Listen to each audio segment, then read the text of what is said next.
Assalamualaikum warahmatullahi wabarakatuh. Perkenalkan, nama saya Ibra Aina Nur Mahfian dari Fakultas Tarbiyah dan Keguruan, Program Studi Pendidikan Agama Islam semester 2 di Institut Islam Nahdlatul Ulama Temanggung. NIM saya 2121019.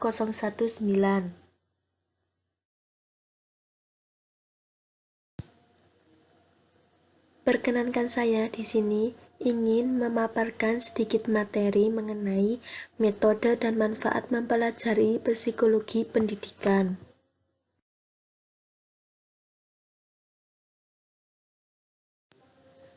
Sebelum ke materi yang lebih dalam lagi, apa sih psikologi pendidikan itu? Psikologi diartikan sebagai studi ilmu yang mempelajari tentang kejiwaan dan tingkah laku manusia. Psikologi pendidikan dimaksud untuk memberikan pengaruh dalam kegiatan pendidikan, pembelajaran, dan proses belajar mengajar yang lebih efektif, dengan memperhatikan respon kejiwaan dan tingkah laku anak didik. Psikologi pendidikan muncul untuk memberikan perbaikan pada dunia pendidikan dalam menerapkan kurikulum, proses belajar mengajar, layanan konseling, dan evaluasi untuk mendapatkan kualitas anak didik yang lebih baik. Pengertian psikologi pendidikan menurut para ahli. Psikologi dapat diartikan sebagai ilmu yang mempelajari tentang tingkah laku dan gejala-gejala jiwa manusia, menurut Abu 2003. Dalam Kamus Besar Bahasa Indonesia, pendidikan adalah proses pengubahan sikap dan perilaku seseorang atau kelompok dalam usaha mendewasakan manusia dalam suatu pembelajaran atau pelatihan. Menurut Muhyiddin Syah 2003, psikologi pendidikan adalah sebuah disiplin psikologi yang membahas masalah psikologis yang terjadi dalam dunia pendidikan. Psikologi pendidikan adalah studi yang sistematis terhadap proses dan faktor-faktor yang berhubungan dengan dunia pendidikan, menurut Witherington 1982. Menurut Juwandono 2002 mengatakan bahwa psikologi adalah ilmu yang mempelajari tingkah laku dan pengalaman manusia.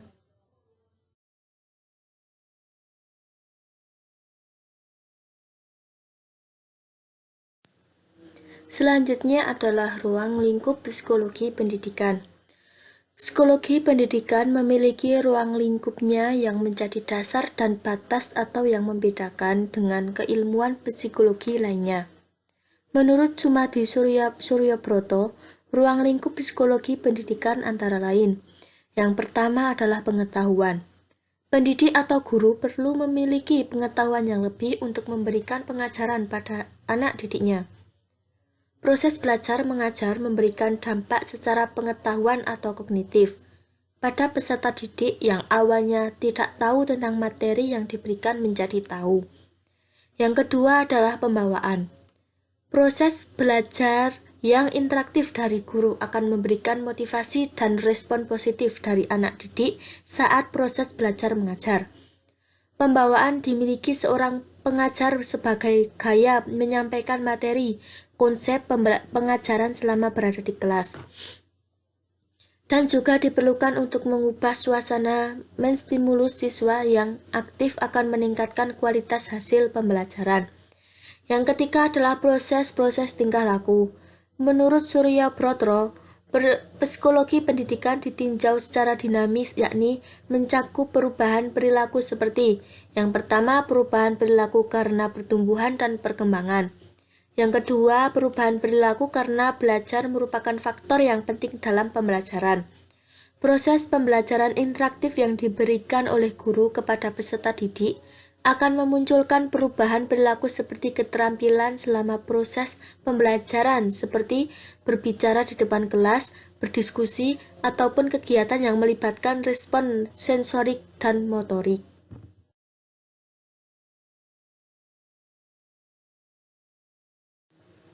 Ruang lingkup yang keempat adalah hakikat dan ruang lingkup belajar. Hakikat merupakan hal yang mendasari dalam proses belajar. Hakikat dan ruang lingkup belajar mengacu proses pembelajaran seperti interaksi materi yang diberikan kepada siswa. Yang kelima adalah perkembangan siswa. Guru mempengaruhi perkembangan siswa dari tingkah laku yang ditunjukkan ketika di kelas, ketertarikan atau keaktifan saat mengikuti pembelajaran, hasil yang didapatkan ketika tes, dan juga perkembangan siswa yang tampak dari sikap, cara berbicara, interaksi dengan guru dan temannya. Yang keenam adalah faktor yang mempengaruhi belajar. Situasi belajar sangat berpengaruh terhadap proses pembelajaran. Situasi seperti tempat dan suasana sangat mempengaruhi keberhasilan mengajar seorang guru. Kondisi ruang kelas, ruang laboratorium, ruang perpustakaan merupakan fasilitas yang mempengaruhi kualitas belajar mengajar. Faktor lain yang mempengaruhi belajar berasal dari dalam atau diri siswa, yaitu motivasi, bakat, intelijensi, kemampuan diri menyesuaikan dengan lingkungan belajar. Yang selanjutnya adalah pengukuran pendidikan. Pengukuran pendidikan merupakan evaluasi yang dilakukan terhadap peserta didik setelah mendapatkan proses pembelajaran dalam waktu tertentu untuk mengukur perkembangan pendidikan yang telah didapatkan. Selanjutnya adalah aspek praktis pengukuran. Aspek praktis pengukuran merupakan alat ukur yang digunakan untuk mengetahui perubahan perilaku siswa hasil dari proses pembelajaran.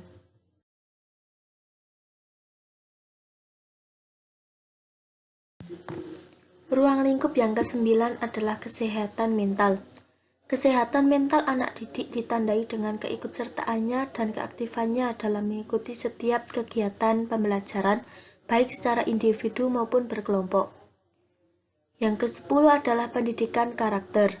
Karakter psikologi dibentuk dari budaya yang diterapkan selama masa pembelajaran di bangku sekolah oleh pendidik.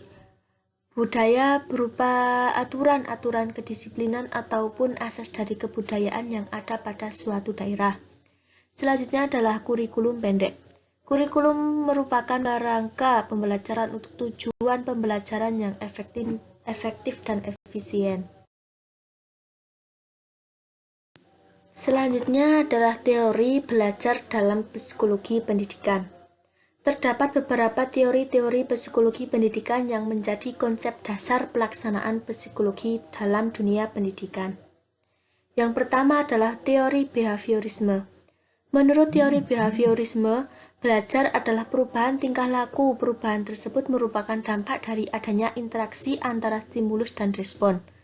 Dapat diartikan bahwa belajar merupakan bentuk perubahan tingkah laku pada siswa dari interaksi terhadap stimulus.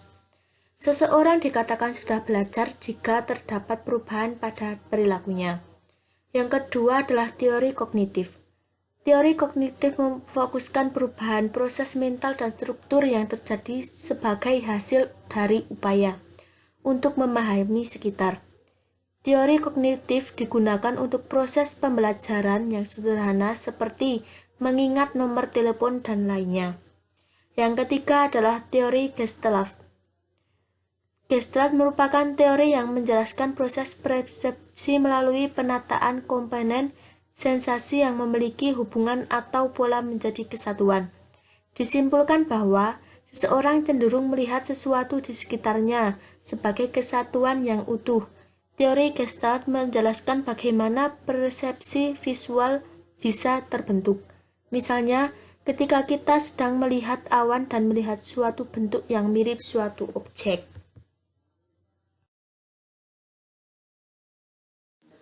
Materi selanjutnya adalah manfaat mempelajari psikologi pendidikan.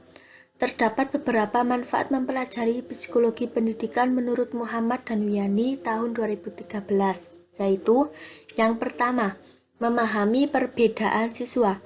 Masing-masing siswa memiliki kemampuan dan potensi yang berbeda-beda. Sebagai guru, perlu untuk memahami perbedaan karakteristik setiap siswa, tahap tumbuh kembangnya, serta tipe perilakunya.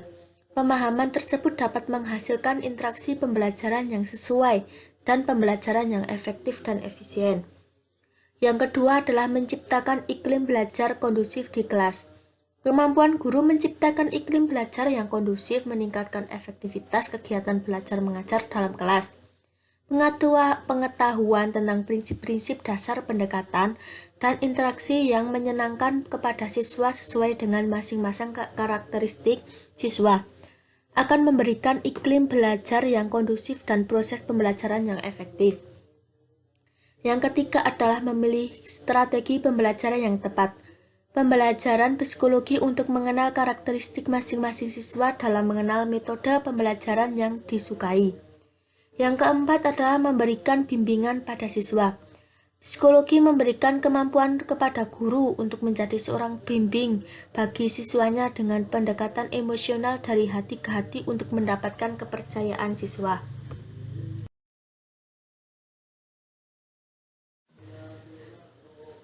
Manfaatnya mempelajari psikologi pendidikan yang selanjutnya adalah berinteraksi dengan tepat dengan siswa. Prinsip-prinsip psikologi mendasari cara komunikasi yang tepat dalam pembelajaran. Komunikasi dengan siswa dinyatakan dengan menempatkan diri sesuai tahapan tumbuh kembang siswa. Yang keenam adalah memberikan evaluasi hasil pembelajaran. Evaluasi hasil pembelajaran bisa berupa nilai ujian secara intelijensi, nilai sikap, dan nilai keaktifan mengikuti kegiatan sekolah. Ketiga hal tersebut menentukan kualitas perbaikan tingkah laku siswa menjadi lebih baik. Yang ketujuh adalah memotivasi belajar. Psikologi pendidikan mengajarkan tentang memahami masing-masing karakteristik siswa dan memberikan motivasi sesuai dengan karakter tersebut, agar lebih efektif mempengaruhi semangat belajar siswa. Pemberian dukungan positif kepada siswa menghasilkan semangat belajar yang meningkatkan. Yang kedelapan adalah menetapkan tujuan pembelajaran.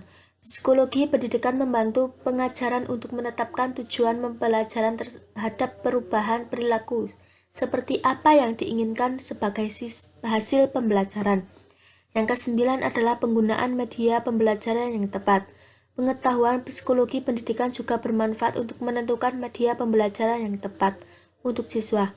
Misalnya, media audiovisual, motorik, dan lain sebagainya sebagai aktivitas pembelajaran yang menyenangkan.